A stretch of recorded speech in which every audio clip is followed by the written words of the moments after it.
अस्सलाम वालेकुम नाज़रीन, मैं हूं मोहम्मद आसिफ। आप देख रहे हैं प्रोग्राम ऑन द टेबल हमारे न्यूयॉर्क स्टूडियो से। नाज़रीन, हाल ही में पूरी कौम ने बहुत ही जोश व खरोश से जश्न आज़ादी मनाया। इस पर मैं पूरी कौम को खराज तहसीन पेश करता हूं। नाज़रीन, आज के प्रोग्राम में हम ओवरसीज़ पाकिस्तानियों के मसाइल पर बात करेंगे। आज हमारे टेबल पैनल में मौजूद हैं पाकिस्तान पीपल्स पार्टी के सीनियर रहनुमा खालिद अवान साहब, पाकिस्तान मुस्लिम लीग नून के यूएसए के प्रेसिडेंट हैं रोहेल डार साहब, और ओवरसीज़ पाकिस्तानी कमीशन की एडवाइजरी कमेटी के भी चेयरमैन हैं आबिद भट्ट साहब। सोशल और पॉलिटिकल एक्टिविस्ट हैं और काफ़ी दहाइयों से सियासत के साथ मुंसलिक हैं। लंदन से हमें ज्वाइन किया है लंदन के ब्यूरो चीफ अदर जवेद साहब ने। तो मैं अपनी गुफ्तगू का आगाज़ करता हूँ खालिद अवान साहब से कि 14 अगस्त के हवाले से अपने ख्यालात का इजहार करें।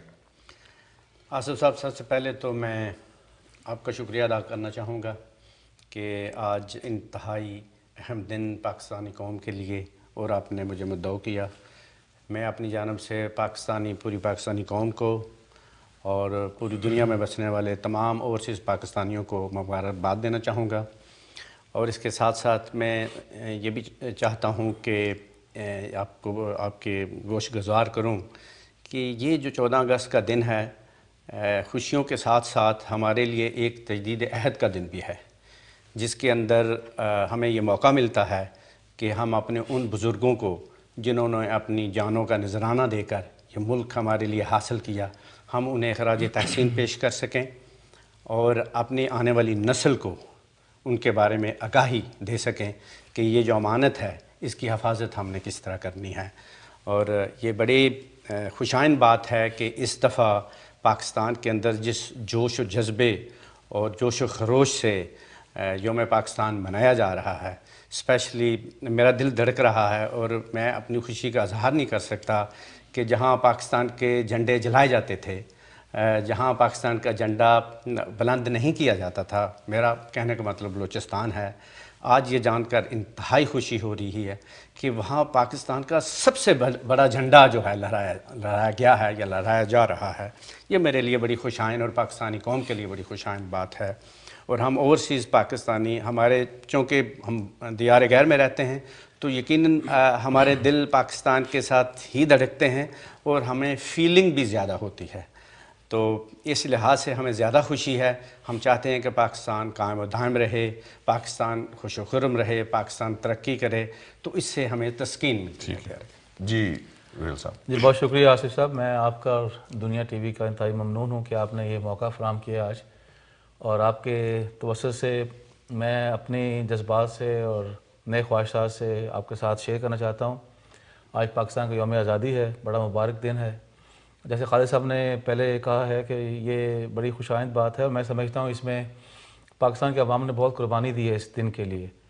और आज पाकिस्तान में अल्लाह का शुक्र है कि आज लॉ एंड ऑर्डर इतनी बेहतर है कि आज कराची में जिस तरह से तकरीबात हुई हैं, जिस तरह से बलूचिस्तान में हुई हैं, यहाँ एक अमूमी तौर पे एक जो पाकिस्तान में तासुर और एक माहौल क्रिएट हुआ है, वो इस बात का गमाज़ी है कि हम जिंदा कौम हैं। हम अपने मामलात को हैंडल भी करना जानते हैं, अपने चैलेंजेस को भी हम देखना, उनसे हम नबर्द आज़मा हो सकते हैं। और इसलिए मैं समझता हूँ कि हमारी कौम का, हमारे मुल्क का जो मुस्तकबिल जो है वो ताबनाक बड़ा रोशन है। और यहाँ पे रहते हुए ओवरसीज़ में और बैरून मुल्क जो पाकिस्तानी हैं, उनके जैसे आपने फरमाया उनके दिल जो हैं पाकिस्तान के साथ धड़कते हैं। उसके साथ साथ मैं ये भी कहना चाहता हूँ कि हमें इसमें थोड़ी सी एहतियात भी बरतनी चाहिए कि हमारे कॉल व फेल से और अमल से हम यहाँ से यकजहती का और एक जगह इकट्ठे होने का और स्ट्रेंथ का पैगाम भिजवाएँ, बजाय इसके कि हम अपने आप को इस तरह से एक मैसेज क्रिएट करें कि यहाँ पे हम मुख्तलिफ़ छोटे छोटे तबक़ात में बटे हुए हैं। मैं समझता हूँ कि ये बड़ी खुशाइंद बात है कि हर तरफ तकरीबात हो रही हैं, लेकिन मैं सबसे दरख्वास्त करूँगा कि हमारी जो मेन तकरीब है, जो न्यूयॉर्क के हवाले से जो पाकिस्तान डे परेड है, उसमें तमाम जो पाकिस्तानी हैं उसमें शिरकत करें, उसमें तशरीफ़ लाएँ और एक कौम और ज़िंदा कौम होने का सबूत दें। बहुत शुक्रिया आपका रोहेल साहब, आपने बड़ी अच्छी बात की।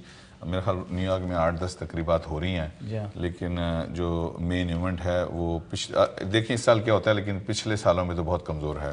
तो अल्लाह ताला हमें हौसला दे कि हम इकट्ठे होकर पाकिस्तान डे मना सकें। जी आबिद भट्ट साहब। जी, मैं आपका शुक्रिया अदा करता हूँ और आपके अदारे का कि आपने हमें मौका दिया 14 अगस्त के मौके पे, और मैं तमाम पाकिस्तानी कौम और अपने हमवतनों को इस मौके पे 14 अगस्त के मौके पे मुबारकबाद पेश करता हूँ। और आज इस अहम और ख़ुसूसी दिन पे हमें चंद चीज़ों को वाज़ह करना होगा कि specially as an overseas Pakistani, क्या हम हिस्सों, टुकड़ों और ग्रुपों और टोलियों की शक्ल में बटे रहेंगे और अपने आप को इतना मुनज़्ज़म नहीं कर पाएंगे कि क्या अमेरिका, इंग्लैंड और दुनिया के दूसरे ममालिक में हम दूसरी कौमों को ये वाज़ह कर सकें कि हम एक मुनज़्ज़म कौम है। और जैसे मिसाल के तौर पे अमेरिका में जैसे इटालियंस है, जैसे ज्यूज़ हैं, दूसरी कम्युनिटीज़ हैं, आप देखें उनके अपने इंस्टीट्यूशंस हैं, उनके अपनी फंडिंग कंपनीज़ हैं, उनके अपने इतने ज़्यादा अदारे बने हुए हैं कि उनको गवर्नमेंट से हेल्प की ज़रूरत नहीं है। और इस मौके पे मैं एक मैसेज दूंगा अपने हमवतनों को कि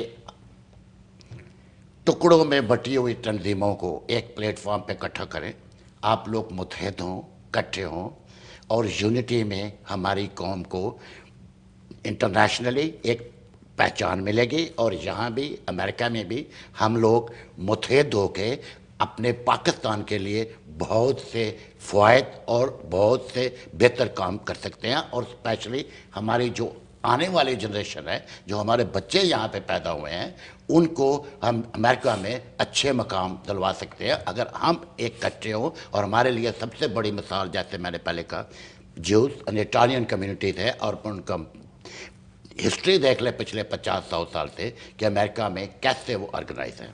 और दूसरा, मैं आपके अदारे को मुबारकबाद देता हूँ कि आपने इस मुबारक और इस खुशकिस्मत मौके पे मुझे ओवरसीज पाकिस्तानी इसके बारे में कुछ कहने का मौका दिया। मैं हम उस पर आएंगे। अदर जवेद साहब।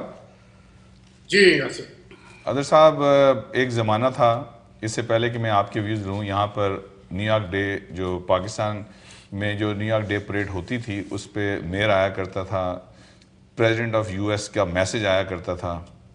अब यहाँ पर बहुत तकरीबात हो रही हैं, लेकिन किसी तकरीब पे भी मेयर नहीं आया, तो यूनिटी देखने में नज़र नहीं आ रही। अल्लाह ताला हमें हिम्मत दे कि हम मुनज़्ज़म हो जाएं। और आप बताएं, लंदन में क्या हालात हैं, यूके में क्या हो रहा है? जी आसिफ साहब, सूरत ये है कि यहाँ पे जो 14 अगस्त की मरकज़ी तकरीबात थी वो लंदन में जो पाकिस्तान का मेन हाई कमीशन है वहाँ पे थी। इसके अलावा बर्मिंघम में पाकिस्तानी कौंसलेट, ब्रेडफोर्ड में पाकिस्तानी कौंसलेट, इसके अलावा मैनचेस्टर और ग्लासगो के कौंसलेट में हुआ, जहाँ पे सुबह के वक्त परचम कशाई की तकरीब हुई। इसके अलावा जो मुख्तलिफ तकरीबात मुख्तलिफ पार्टीज़ की तरफ से मनाई गई, कुछ इसके अलावा जो यहाँ पे सोशल तंजीमें बनी हुई हैं उनकी तरफ से तकरीबात का एहतमाम किया गया। तो बरतानिया में मजमूई तौर पे आप कह सकते हैं कि 20 से 25 तकरीबात जश्न आज़ादी की हुई, और उसमें ज़्यादातर जो 2-3 बड़ी तकरीबात हैं वो पाकिस्तान तहरीक इंसाफ की तरफ से भी हुई, जिनमें एक लंदन में बड़ा इवेंट था जो लंदन के सदर बैरिस्टर वहीदुर रहमान की तरफ से किया गया। इसके अलावा ब्रेडफोर्ड में, तो ये जो बात आपने एक निशानदेही की कि लोग पाकिस्तानी इकट्ठे होकर क्यों नहीं करते, तो मेरा ख्याल है कि इस पे सोचने की ज़रूरत है। जैसे आप न्यूयॉर्क में परेड करते हैं, इस तरह यहाँ बरतानिया में कोई ऐसी मरकज़ी तकरीबात हो नहीं पाती। एक दफ़ा एक फंक्शन हुआ था जो ट्रफालगर स्क्वायर में मुनक़द किया गया था कोई 7-8 साल पहले। तो इस सिलसिले में सोचने की बात है कि कोई इस तरह का बड़ा इवेंट हो जिसमें 5-10 हज़ार पाकिस्तानी इकट्ठे हों लंदन से या लंदन के बाहर, जहाँ पर यहाँ के जो मेन स्ट्रीम पॉलिटिशियंस हैं, जैसे आपने मेयर की बात की, मिनिस्टर्स हैं, तो उनको बुलाया जाए। तो ये एक वाकई कमी है जिसको हमें दूर करने की ज़रूरत है। तो यूके में भी यूनिटी का फुकदान है। जाहिर बात है यूके में तो ज़्यादा यूनिटी का फुकदान है। यहाँ पे जितनी पॉलिटिक्स पाकिस्तानी होती है शायद ही किसी और मुल्क में हो। यहाँ पे पाकिस्तान मुस्लिम लीग नून एक्टिव है, पाकिस्तान पीपल्स पार्टी एक्टिव है, अब पाकिस्तानी तहरीक इंसाफ भी काफ़ी बड़ी तादाद में यहाँ पर उन्होंने अपनी बेस बनाई है। तो छोटी बड़ी पार्टियाँ यहाँ पर, यूनिटी तो खैर एक बहुत दूर की बात है। तो जितना सियासी झगड़े यहाँ पे होते हैं शायद ही ओवरसीज़ में किसी और पाकिस्तानी कम्युनिटी में किसी और बेस में अमेरिका या कहीं और होते हैं, क्योंकि यहाँ पर पाकिस्तानियों की तादाद भी काफ़ी ज़्यादा है और काफ़ी करीब करीब ये रहते हैं, जैसे अमेरिका तो बहुत बड़ा एक कंट्री है, तो ज़रा दूर दूर भी हैं, तो यहाँ पर लंदन, ब्रेडफोर्ड, मैनचेस्टर, बर्मिंघम में तो लोग की एक बड़ी तादाद इकट्ठी हो जाती है और पार्टीज़ भी काफ़ी बड़ी तादाद में हैं यहाँ पे। अदर साहब शुक्रिया। नाज़रीन, I have to take a short break, stay tune with us, will be right back after these messages.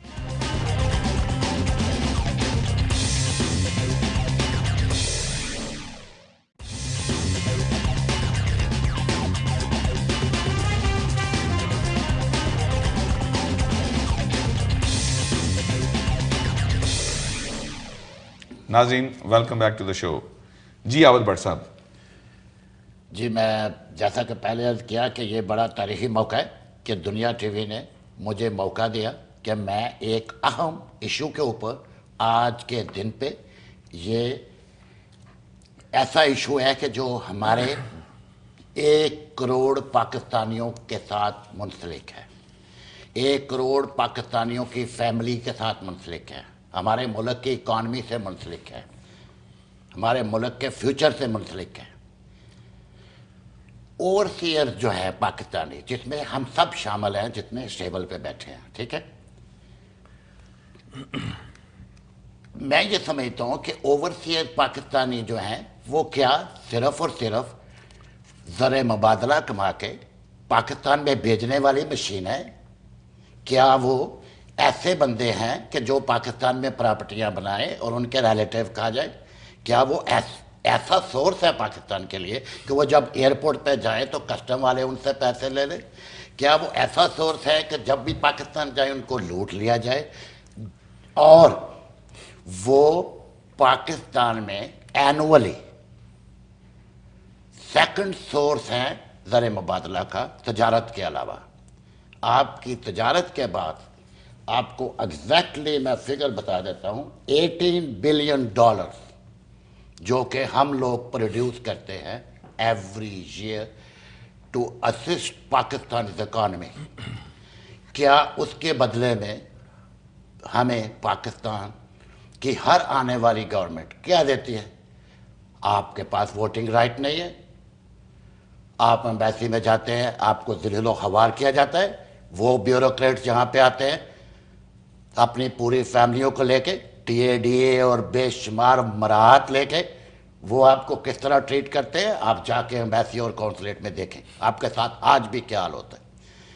क्या 18 बिलियन ज़र मुबादला देने वालों को ये हक नहीं है कि जो पाकिस्तान में ओवरसीज पाकिस्तानी फाउंडेशन है, that should run by overseas Pakistani, not by bureaucrat, not by politician, not by any other than overseer Pakistani. And I have been struggling, I have been working on this issue for the last several years. I can give you an example if you want to see.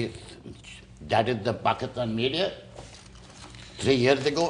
Bhatt साहब क्या करते हैं, देखिए आपने जो issue उठाया ना, तो मैं इसको भी देखता हूं, तो उसका जवाब लेते हैं ना जो मैं अभी पहले ख़त्म नहीं हुआ। मैं जो मसाइल है वो तो मैंने ज़बानी बताया है। इससे मेरे पास, ये बड़ी अच्छी बात है, आप काफ़ी काम कर रहे हैं। मेरे पास तो पूरी डिक्शनरी है कि हमारे पास हो क्या रहा है।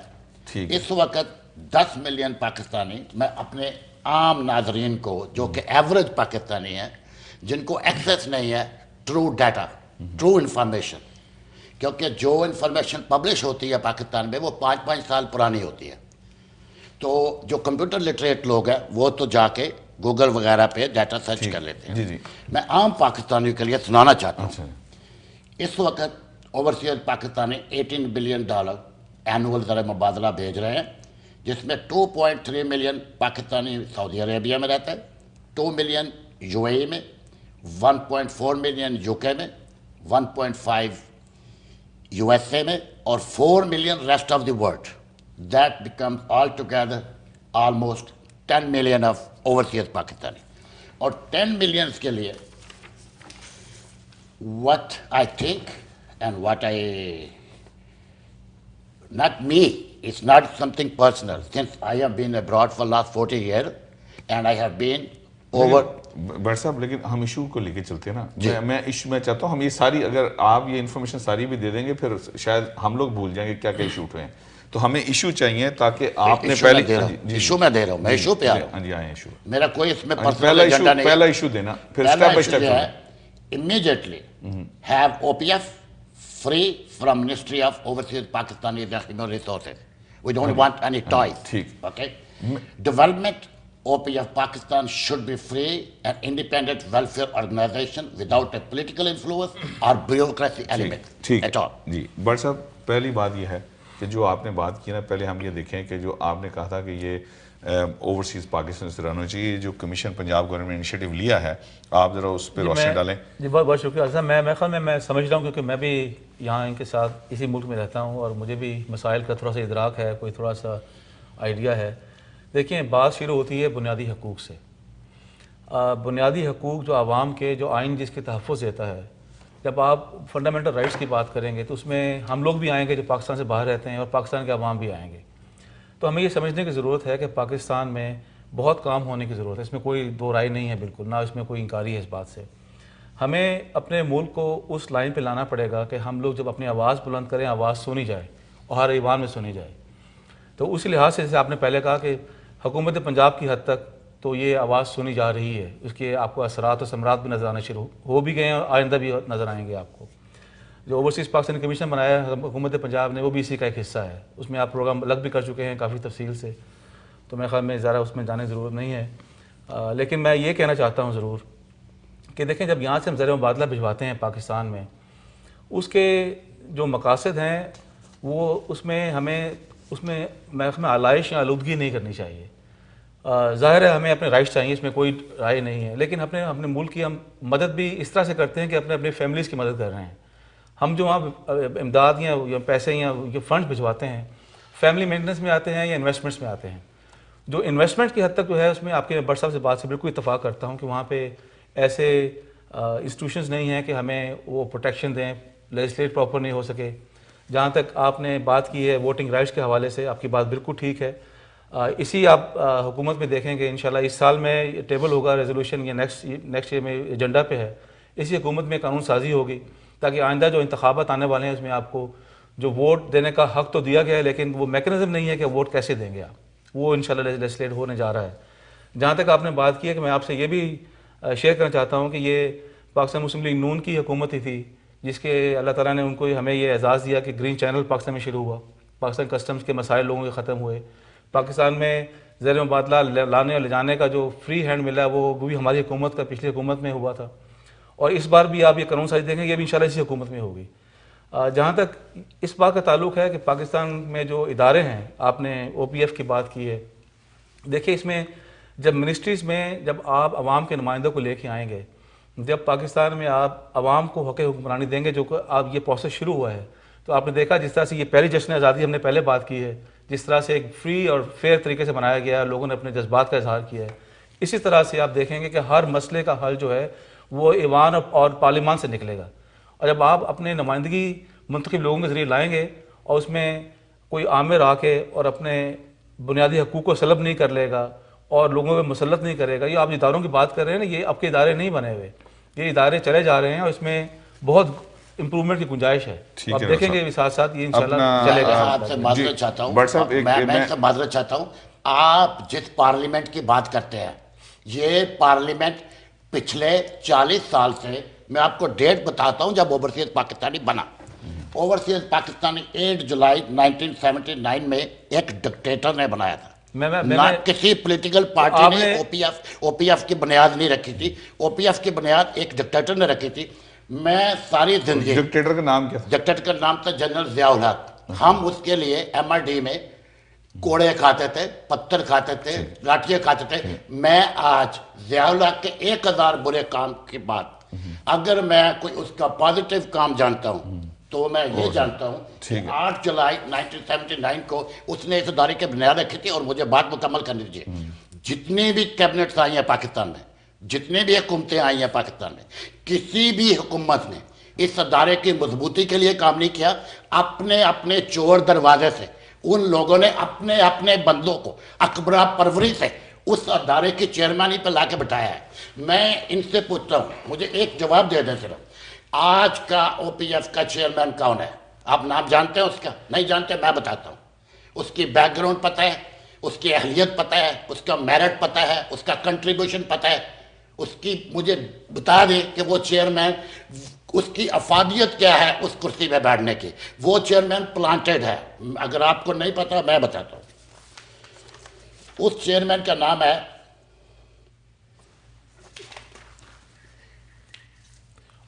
आपको भी ढूंढना पड़ेगा भट्ट साहब। वो सदरुद्दीन नाम है उनका। वो पीर पगाड़ा जी, के मैं- बेटे हैं, मैं ठीक है। आपको- उनको सदरुद्दीन साहब को मैं ढूंढना नहीं पड़ेगा, मैं आपको- मेरी डिक्शनरी है। लेकिन लेकिन ये डिसेंट्रलाइज नहीं, मैं आपको मैं आपने भट्ट साहब जिस बंदे मैं को आपको बिठाया है ना, मैं आपको आपने तस्वीर कर जिस दूं भट्ट बंदे को साहब। बिठाया है ना, देखिए- उनको तो घोड़ों से और उनको जुए से फुर्सत नहीं है। आप क्या वो OPF की वो मदद करेगा, वो चेयरमैन करेगा? यार आप खुदा को जवाब दें। भट्ट साहब आप देखें- लोग पॉलिटिकल पार्टियां दोनों लोग आप बारी बारी भट्ट आते हो, साहब- आप भट्ट अपनी साहब- बारी लेके जाते हो, पीपल्स पार्टी अपनी नादरीन, बारी I'll लेके take a जाती quick है। break. We'll be right back What you after are doing these for the messages. country?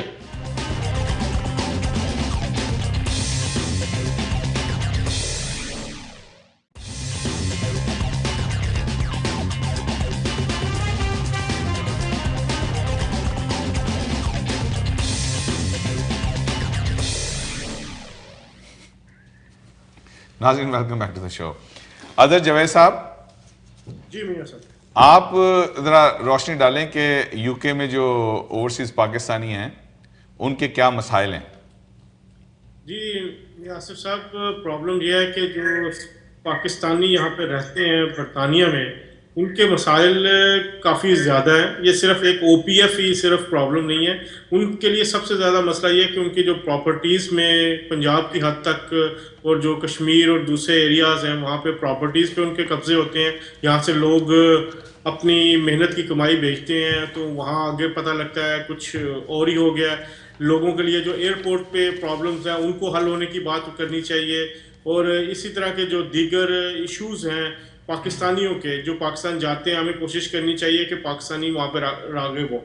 जहाँ तक रोहिल डार साहब ने बात की है ओवरसीज़ कमीशन की, तो मेरा ख्याल है एक ओवरसीज़ कमीशन पंजाब में चल रहा है, एक ओवरसीज़ कमीशन अभी फेडरल में बना दिया गया ज़ुबैर गुल साहब की क़यादत में, एक ओवरसीज़ कमीशन जो है वो सुप्रीम कोर्ट ने बनाया हुआ है, एक ओवरसीज़ कमीशन FIA की तरफ से बना हुआ है। तो एक ये मियाँ शहबाज शरीफ साहब जो है उनकी नीयत तो ठीक है, वो कोशिश भी करते हैं कि मामलात को ठीक किया जाए, लेकिन जो वहाँ पे पुलिस है पंजाब की, जो वहाँ पे पटवार खाना है, जो वहाँ पे प्रॉब्लम्स हैं, वो जो प्रॉब्लम डायरेक्टली मियाँ मोहम्मद शहबाज शरीफ के इल्म में आते हैं वो तो हल हो जाते हैं। लेकिन क्या आप मुझे बताएंगे कि ये जो ओवरसीज़ कमीशन का एक कमिश्नर बनाए गए जनाब अफजाल भट्टी साहब, ये अमेरिका में कितनी दफ़ा आए हैं? ये लंदन में मेरे ख्याल सिर्फ एक दफ़ा आए हैं, वो भी हाई कमीशन की सतह तक। तो ये एक ब्यूरोक्रेसी की नई जो यहाँ पर एक इंट्रोड्यूस करवा दी गई है लोगों को, सिर्फ ये बताने के लिए कि मसाइल हल कर रहे हैं, लेकिन इनफैक्ट जो मसाइल है वो हल नहीं हो रहे। ये शहबाज शरीफ साहब यहाँ जब लंदन में आएंगे उनसे भी बात करेंगे। ये एक सिर्फ वक्त का ज़िया है जो किया जा रहा है ओवरसीज़ कमीशन के नाम पर। मैं बरतानिया की हद तक बात कर रहा हूँ, मुझे नहीं पता अमेरिका की क्या पोजीशन है। हो सकता है रोहिल डार साहब वहाँ पे काफ़ी एक्टिव हों, शाहीन भट्ट साहब वहाँ पर एक्टिव हों, लेकिन यहाँ पर आपका ओवरसीज़ कमीशन का कोई नुमाइंदा यहाँ पे मौजूद नहीं है। एक ईमेल के ज़रिए आप दे दिया गया कि ईमेल के ज़रिए आप रब्ता करें। यहाँ पर कितने लोग हैं जिनको ईमेल का पता है, कितने लोग हैं जो कंप्यूटर तक रसाई रखते हैं? तो ये एक जो सिलसिला है मेरा ख्याल है कि ये नाकामी की तरफ जा रहा है ओवरसीज़ कमीशन जो बनाया गया। अगर शहबाज शरीफ साहब इसको डायरेक्टली नहीं देखेंगे तो ये प्रॉब्लम में बरतानिया की हद तक होगा। लोगों की शिकायत उसी तरह ही है, लोगों के प्रॉब्लम्स उसी तरह ही हैं, लोग उसी तरह धक्के खा रहे हैं। हमारे पास तकरीबन हफ्ते में 20 लोग आते हैं जिनकी प्रॉपर्टीज़ के मसाइल होते हैं, जो एक कुछ तो हमने हल करवाया, जो शहबाज शरीफ साहब की डायरेक्ट एक्सेस की वजह से उन्होंने चंद 2-3 साल पहले एक बहुत बड़ी कब्जा ग्रुप से जान भी छुड़वाई। उनके डायरेक्ट जो इल्म में आता है वो मामला हो जाता है, लेकिन नीचे हालात इतने अच्छे नहीं हैं। ठीक है अदर साहब, बहुत शुक्रिया आपका। खालिद अवान साहब काफ़ी देर से सुन रहे हैं हम सब की बातें। मैं चाहता हूँ कि इन पीपल्स पार्टी ने पिछले 5 साल हुकूमत किया है, उनके दौर में भी कोई खातर खा इस पर इम्प्रूवमेंट नहीं हुई, तो आप ज़रा इस पर कुछ अपनी राय दें। आसिफ साहब, मुझे तो ये लग रहा था कि शायद मैं सुनने के लिए हूँ। शुक्रिया आपने मुझे याद किया। अगर इशू इस पे बहस करनी है कि ओवरसीज़ पाकिस्तानियों के मसाइल क्या हैं, तो फिर मेरा ख्याल है ये मसाइल को हाईलाइट करना पड़ेगा।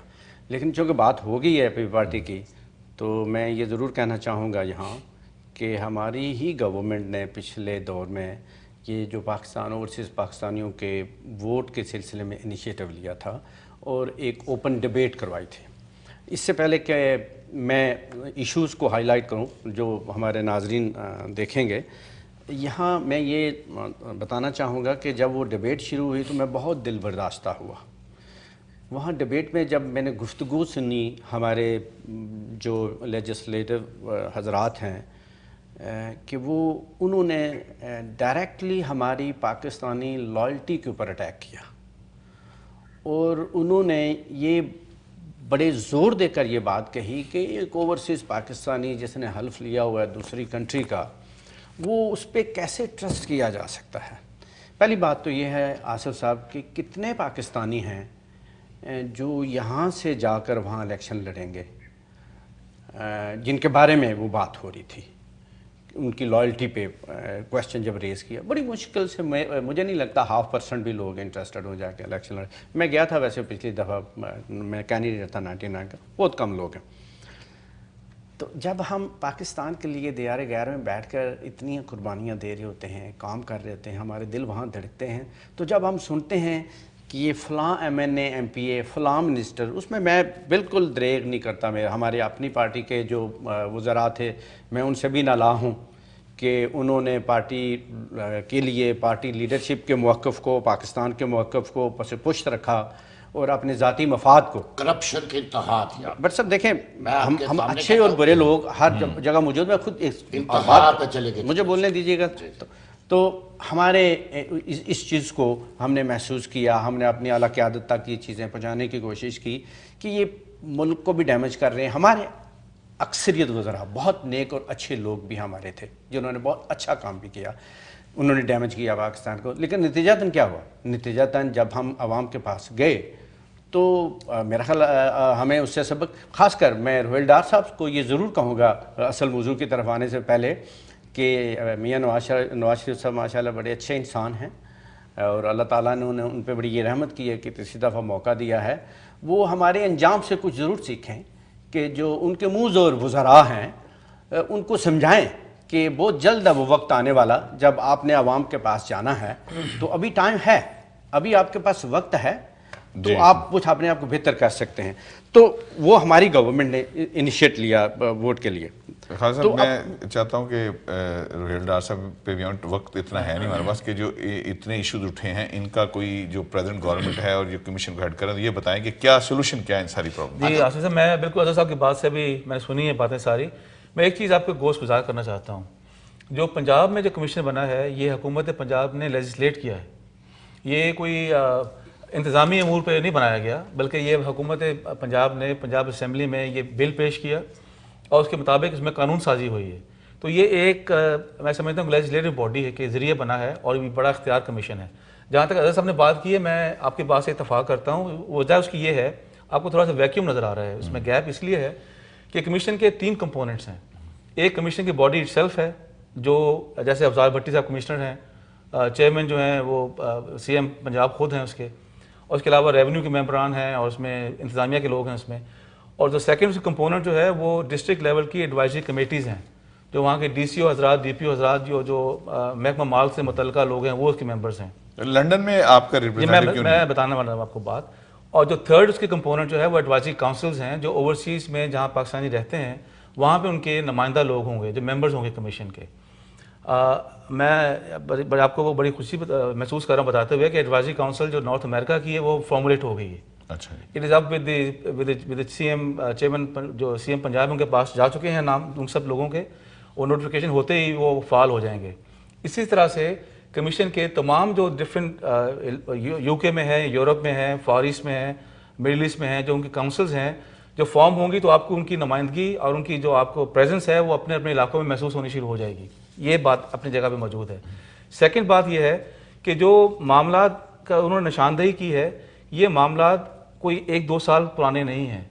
बेशुमार मामला ऐसे हैं जो लोगों में जो क्रॉनिक की तरह चीज़ें हो चुकी हैं कि लोग अदालतों में जा चुके हैं, लोगों के मसाइल बहुत ज़्यादा हैं। और मैं इत्तफाक करता हूँ अजहर साहब की बात से कि जो बातें उनके डायरेक्ट नॉलेज में आती हैं वो ज़्यादा जल्दी हल होती हैं। लेकिन क्योंकि ये निज़ाम अभी राइज नया नया हो रहा है अभी पहली बार, तो उसमें थोड़ा सा वक्त लगेगा, तो 1-2 महीने आपको नजर आएंगे। इसके बाद मेरे ख्याल में ये काफ़ी शिकायत का अजाला हो जाएगा। लेकिन लंदन में अभी तक अपॉइंट नहीं किया? लंदन में मेरे इल्म में नहीं है, क्योंकि मैं कमीशन के मेन बॉडी में, क्योंकि एडवाइजरी काउंसिल से हूँ, मुझे यहाँ का पता है नॉर्थ अमेरिका का, कि यहाँ पे अमेरिका से और कनाडा से जो मेम्बरान जो उनके नाम हैं वो जा चुके हैं नोटिफिकेशन के लिए, और वहाँ पे मेन ऑफिस भी होगा यहाँ पे, तो आपके पास ईमेल का एक्सेस भी होगा, लोगों का एक्सेस भी होगा।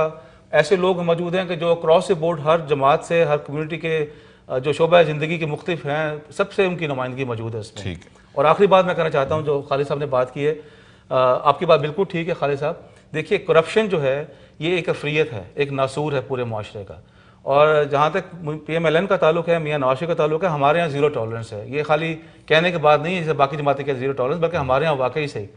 और उसके बाद ये भी मुझे इस बात की भी बड़ा इत्मीनान है कि इतने पूरे अरसे में अभी तक माशाल्लाह जो 30 साल हुकूमत का जा रहा है, अभी तक कोई इस तरह का स्कैंडल हमारी हुकूमत का आपको नहीं मिला जिसके बारे में आप पिन पॉइंट कर सकें। बट साहब आप के पास लिस्ट है सवालों की, तो मैं चाहता हूँ, जैसा कि आपने फरमाया कि बड़े मुख्तसर टाइम में मैं अपनी लिस्ट मुकम्मल करूँगा जी, ताकि प्लीज़ आप करें। दूसरे अफराद को उसका जवाब देने का मौका दें। क्योंकि सबसे अहम बात यह है कि OPS का जो ओवरसीज पाकिस्तानी का कंप्लेंट सेल है, हेल्प डेस्क सेल जो है, वो एवरी काउंसलेट में होना चाहिए। मैं मौजूदा हुकूमत से मुतालबा नहीं कर रहा हूँ, मैं ओवरसीज पाकिस्तानी को मुखातब करके कह रहा हूँ कि हम लोग डेवलप करेंगे। क्यों? अगर आज की हुकूमत ने करना होता या पिछली 10 हुकूमतों ने करना होता तो 1979 से ये हो जाता, ये नहीं हुआ।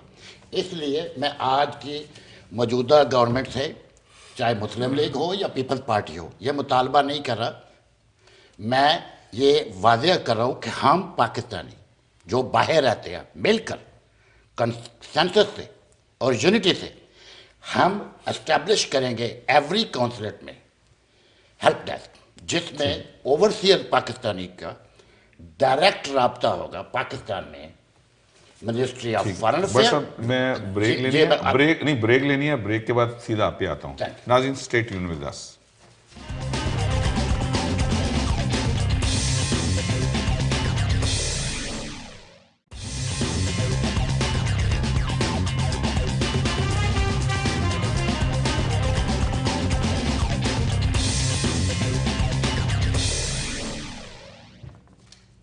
नाज़रीन, welcome back to the show. जी भट्ट साहब, आपके पास जो क्वेश्चंस की लिस्ट है। जी, मैं क्वेश्चन की लिस्ट नहीं, मैं आपको कहूँगा एक्शन वी डिमांड। अच्छा जी। As per 10 million Pakistanis abroad, overseas Pakistanis should have special provisional and national assembly seats quota. And like an example as a woman special seats in Pakistan. Okay. इतने सालों से हम लोग इसके बारे में बोलते आ रहे हैं। There is a time we will and we are going to have that quota. जो कि पूरी दुनिया में पाकिस्तानियों की शिकायत है कि फॉरेन में, जैसा मैंने आपको पहले कहा कि हमें जितने भी अदारे पाकिस्तान के हैं उनको जैसे such as consulate and other अदारे, उसमें उन्हें खसूसी तवज्जो नहीं दी जाती। ठीक है, उनके काम नहीं होते। ठीक है, अगला सवाल। उसके बाद जो आपकी पाकिस्तान की ministry of overseas Pakistani and human resources जो है ना, इसको टोटली डिसमेंटल किया जाए OPF के साथ। इसका काम मैं सजेस्ट करता हूँ एज ए ओवरसीज पाकिस्तानी। मेरे ये दावा है कि पाकिस्तान की तमाम कैबिनेट मेरे सामने ला के बैठा दे, मैं उनको साबित करूँगा कि वो मिनिस्ट्री अगर OPF से निकल के सिर्फ और सिर्फ अपनी तवज्जो मरकूज करे, जिसमें explore more opportunity for Pakistani skilled workers, train the skilled workers, build hospital, institution for overseas Pakistanis and their foundation. उसकी मैं आपको सीधी सीधी मिसाल दे रहा हूँ। मुझे ना इस वक्त सवाल चाहिए ताकि मैं ना देखें हमारे पास टाइम बहुत शॉर्ट है, तो मैं अगर सवाल के जवाब नहीं लेंगे तो सवाल का फायदा कोई नहीं। जी खालिद साहब आपसे देखिए ये जो गुफ्तगू कर रहे हैं कोई भी डिसएग्री नहीं कर सकता, लेकिन हम तो वोट का हक हासिल नहीं कर सके। हमारे मसाइल क्या हैं? हमारे मसाइल ये नहीं, हमारे मसाइल है जब ओवरसीज पाकिस्तान एयरपोर्ट पे लैंड करता है, पहला उसका कस्टम का मसाइल है, उसके बाद निकल के उसका टैक्सी का मसाइल है, फिर उसके बाद सिक्योरिटी से घर पहुंचने तक वो मसाइल है, फिर बाद जहाँ घर वो पहुंच जाएगा फिर उसको यही खतरा है कि मैं किडनैप हो जाऊंगा, मैं बाहर से आया हूँ, तो फिर उसका रेंडम वो उसको पे करना है, फिर उसने जो प्लाट लिया वहाँ पर उसकी सिक्योरिटी का मसला है, वो किसी और ने कब्जा किया हुआ है। These are the problems. वो यहाँ 10 साल बाद क्या पता है किसी ने मकान बना लिया, तो ये तो वहाँ के बैक होम के। अब यहाँ पे इसी तरह हमें, जैसे मैंने पहले भी जिक्र किया कि हमारे लोग जो है बेचारे मर रहे हैं, उनका कोई पुरसाने हाल नहीं है, इसलिए कि हम सब अपनी अपनी 2-2 ईंट की मस्जिद बनाकर बैठे हुए हैं और उसी को कुछ लोग सेल्फ प्रोजेक्शन के चक्कर में हैं, लेकिन हम कम्युनिटी के लिए टू बी ऑनेस्ट कुछ नहीं कर रहे हैं। कम्युनिटी को कोई फायदा जो कौंसल जनरल के हालात हैं वो तो बेहतर हुए हैं, सैटरडे को खुल रहा है, कुछ चीजें उसमें इंप्रूवमेंट आई हैं। ये एम्बेसडर का एक बहुत बड़ा रोल है जिलानी साहब का इसमें, जिसमें कोई शक नहीं। मैं अगर कॉन्फ्लिक्ट का मैं 2 मिनट जरूर बोलना चाहूंगा उसके ऊपर कि मेरे पास शिकायतें आती हैं बहुत ज्यादा। मैं अप्रिशिएट करता हूं एम्बेसडर जिलानी साहब की, उनकी पर्सनल एफर्ट्स की वजह से पाकिस्तान के अंदर से जो थोड़ी सी गई है ना फॉरेन इन्वेस्टमेंट, जो कि बड़ी बुरे हालात 700 मिलियन है, जो कि तशवीशनाक हद तक डाउन है, लेकिन इसमें हमारे एम्बेसडर का बहुत ज़्यादा एफर्ट है। लेकिन जो हमारा कौंसलर ऑफिस है, माजरत के साथ मेरे पास शिकायत की लिस्ट है, आपके प्रोग्राम में बता नहीं सकता, लेकिन हमारे कौंसल जनरल सालगिरह का फंक्शन,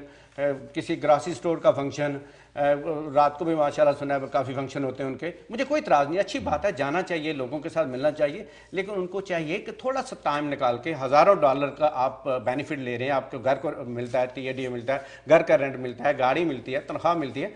मुझे ये बताएं कितने इन्वेस्टरों के साथ इन्होंने इंटरेक्शन की है, ज़रा पूछिएगा जब नेक्स्ट टाइम आएंगे, कितने लोगों से उन्होंने मीटिंग की है, क्या लिस्ट है उनके साथ। मैं एक सिर्फ बड़ा इंपॉर्टेंट है जो मैं बताना चाहूँ, मैं एक इन्वेस्टर बीइंग इन्वेस्टमेंट काउंसलर हूँ, मैं आज भी मैं यहाँ से एक इन्वेस्टर को तैयार करके पाकिस्तान में इन्वेस्टमेंट के लिए गया। मैंने बोर्ड ऑफ इन्वेस्टमेंट को फौरन इंगेज किया, जो हमारे इस वक्त चेयरमैन डॉक्टर मिफ्ता इस्माइल साहब, वेरी नाइस मैन, फौरी तौर पे उन्होंने रिस्पांस दिया, फौरी तौर पे उन्होंने ऑनलाइन। सिर्फ 3 मिनट बाकी हैं आप, लेकिन मेरा कहने का मतलब यह है कि मुझे डिस्करेज किया कौंसलेट ने, मुझे एम्बेसडर को इन्वॉल्व करना पड़ा। ये तो यहाँ पे ये सोचता है जो रात को महफिल साथ दे उसका काम कर लो, जो इन्वेस्टमेंट का काम कर उसको ये these are not the issues. ये बड़े इंपॉर्टेंट इशू हैं जो यहाँ पे कौंसल जनरल को देखना होगा और इनके ऊपर भी तवज्जो देनी होगी। जी रेल साहब, जी मैं ख्याल में जो बात कर रहे हैं कौंसल की, वो यहाँ खुद मौजूद हों तो मैं मैं इसके ऊपर कमेंट, आपने जिक्र किया तो मैंने कहा मैं आपको ये बता दूं कि जो पॉजिटिव चीजें हमें अप्रिशिएट करनी चाहिए। मैं वापस आना चाहता हूँ आपके इश्यूज की तरफ, जो पहले भट्ट साहब ने भी एलेबरेट किए हैं इश्यूज। देखिए जो पाकिस्तान से माइग्रेट करते हैं उसमें 2 बड़ी कैटेगरीज हैं, हमें इस बात को जहन में रखना चाहिए। एक वो पाकिस्तानीज हैं जो कि नॉन इमिग्रेंट स्टेटस पे पाकिस्तान से वहाँ बाहर तशरीफ ले जाते हैं, जो जिनका बाहर की दुनिया में कोई स्टेटस, लीगल स्टेटस नहीं होता, रेजिडेंट नहीं है, किसी मुल्क के शहरी नहीं होते, कहीं राइट्स उनके एस्टैब्लिश नहीं होते। मिडल ईस्ट आपके सामने एग्जांपल है, उनके राइट्स की प्रोटेक्शन की डिफरेंट नौइयत है पाकिस्तान में एज़ कम्पेयर टू वो पाकिस्तानी हजरात जो यूरोप में सेटल हो गए हैं फॉर जनरेशंस, या अमेरिका में आके वो जनरेशन बाई जनरेशन वो यहाँ पे नेशनलाइज सिटीजन बन चुके हैं, उनके बच्चे यहाँ पे 2-3 नस्लें यहाँ परवरिश हो चुकी हैं उनकी। हमारी अपनी वतन से मोहब्बत और उनसे जो हमारा जो बॉन्ड है वो उसको हम अप्रिशिएट करते हैं, लेकिन अपने मसाइल को हमें डिफ्रेंशिएट करना पड़ेगा कि हमारे मसाइल किस नौइयत के हैं। उस लिहाज से मैं ये समझता हूँ कि हमें अपनी जो फिर बात वहीं आती है कि आई विश कैसी बात हो अपने मामला को अपने हाथ में ले सकें, लेकिन हमें अपने सजेशन से, अपने कॉल और फेल और अमल से पहले अपने आप को यहाँ पे मनवाना होगा जहाँ हम रहते हैं, जहाँ पे हमारा एक प्रेजेंस है। अगर हम यहाँ पे आपको नहीं मनवा सकते, अपनी वॉइस इकट्ठी नहीं कर सकते, तो फिर आप मुझे बताइए कि हम ऐसी जगह जाके जहाँ से हम 2 जनरेशन पहले माइग्रेट कर चुके हैं, हमें 20-20 साल से हमने शरीयतें इख्तियार कर ली हुई हैं, हम 5 साल में एक बार जाते हैं अपने अजीज़ों को मिलने के लिए 1 हफ्ते के लिए, और हम जाके वो राइट्स मांगते हैं जो हमें इस मुल्क में मौजूद हैं रहने के राइट्स हासिल। हमें थोड़ा सा उसका भी इंसाफ करना चाहिए। जज्बात अपनी जगह पे हैं, हम चाहते हैं और हुकूमत भी चाहती है। कमीशन के बारे में आप कुछ बोले ना कि कमीशन में चीजें लाई है, चेंजेस आ रही हैं, कमीशन के बारे में जमीनों के मसले, एयरपोर्ट का मसला, ये पहली बार हुआ है पाकिस्तान में कि किसी हुकूमत ने, अभी वो एक सूबाई हुकूमत है, मेरी ख्वाहिश है कि बाकी ये वफाकी हुकूमत भी और ये बाकी सूबाई हुकूमतें भी करें। एक पहली सूबाई हुकूमत ने इस बात का इनिशिएटिव लिया है कि कानून साजी की इस बारे में कि आपकी जो प्रॉपर्टी है, आपकी जो जो वेल्थ है पाकिस्तान में वो प्रोटेक्ट हो, आपकी जानो माल का जो आपकी प्रॉपर्टी का हिफाजत जो है हुकूमत की जो फर्स्ट पहली जिम्मेदारी है वो उसको अदा करे। उसके लिए उन्होंने एक मैकेनिज्म बनाया है। मेरी आपसे दरख्वास्त ये है कि आप इसका तावन करें, थोड़ा सा पेशेंस के काम लें और साथ सजेशन भी दें। नया महकमा है, उसमें सब आपकी राय भी चाहिए। कमीशन का वेबसाइट एड्रेस भी जरा बोल दें हमारे नाज़रीन के लिए। ये ओपीसी आप जाइए वेबसाइट पे, ओवरसीज पाकिस्तानी कमीशन जाके आप गूगल करें, उसमें पूरी वेबसाइट है और उसमें अब अनकरीब देखेंगे कि हर इलाके के रीजन के हिसाब से वह नुमाइंदों को भी आप नोटिफिकेशन जल्द देख लें। अदर साहब जी आसिफ साहब। जी आपका कोई और सवाल? मेरा सवाल है, मेरी एक तजवीज़ है कि जो पाकिस्तान में मामलात हैं ओवरसीज़ के पाकिस्तानी को, सबसे ज़्यादा उनको प्रॉब्लम है अदालतों में। हमारे जो यहाँ पे प्रॉब्लम लिटिगेशन में जाते हैं तो उनके मुकदमे कई साल चलते रहते हैं। तो एक तजवीज़ ये है जो कि पहले भी प्राइम मिनिस्टर को भी दी है, चीफ मिनिस्टर को भी दी है, जिस तरह इंडिया में ओवरसीज़ इंडियंस के लिए उन्होंने एक खसूसी अदालतें बनाई हुई हैं कि उनके मुकदमों का फैसला एक सर्टन पीरियड में हो जाता है। तो इसी तरह एक लेजिस्लेशन पाकिस्तानियों के लिए, ओवरसीज़ के लिए होनी चाहिए कि उनके जो मुकदमात हैं उसके लिए खसूसी अदालतें होनी चाहिए, जिनमें एक मुकदमात जो हैं वो एक सर्टन पीरियड में हल किए जाएं और उनका फैसला हो। सबसे ज़्यादा ज्यादती, सॉरी टू से, हमारी जो लोअर कोर्ट्स हैं हमारी, जहाँ पे मुकदमा प्रॉपर्टीज के होते हैं वो फंसते हैं, तो इस सिलसिले में एक लेजिस्लेशन होनी चाहिए। ठीक है अदर साहब, आपका बहुत शुक्रिया। मैं चाहता हूँ, हमारे पास ना 2 मिनट बचे हैं, तो खालिद साहब क्लोजिंग थॉट्स दीजिएगा अपने 30 सेकंड्स के। मैं ये कहना चाहूँगा कि अगर आप अपने ओवरसीज़ पाकिस्तानी मसाइल को हल करना चाहते हैं और वाकई सिंसियर हैं, तो सबसे पहला काम है कि अपने अंदर यूनिटी पैदा करें, और इस यूनिटी के लिए पहले यहाँ से अपने घर से शुरू करें, फिर इसको एक्सपेंड करें। बहुत शुक्रिया दूसरी आपका। कंट्री जी रोल साहब, बहुत बहुत शुक्रिया। मैं एक बार फिर आपको मुबारकबाद देता हूँ, आपने इतने अच्छे टॉपिक पे ये बहस रखी है और मैं अजहर साहब की बात से टोटली इत्तेफाक करता हूँ। देखिए, पाकिस्तान में जो फेलियर है जस्टिस का, वो जस्टिस डिलेड का फेलियर है। तो अब मैं बिल्कुल अग्री करता हूँ और मैं आपको ये भी बताना चाहता हूँ कि कमीशन में ये भी एक प्रोविज़न है कि जो कानूनी मामला हैं उनको एक टाइम पीरियड में रिजॉल्व किया जाएगा। Very good.